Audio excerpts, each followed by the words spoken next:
فرمانداریا بریارگیها ناوندا پاراستنا گل نپگه کو باسکه لشکری پکه راگهان دیوان همو هزین خوا جه کامپا مخموره کشاندنه هرما پاراستنا مدیای آنکو قندیله و نافچهندن نها لکامپا مخموره تهزکوان نمایم.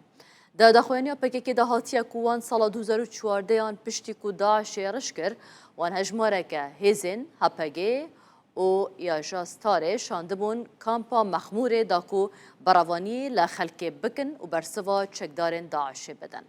لگوری و دا خویانه کو دا مالپرن نزی پکه دا هاتیه بلاف کرن رببریا کامپا مخمور گهشتیه و باوریه کو هزین هپگه لوی کامپه ارکاخواه تمام کرنه دوی چارچوه دا جی بریار دانه کو برب قندیل و نافچین دن بین و گوهاستن.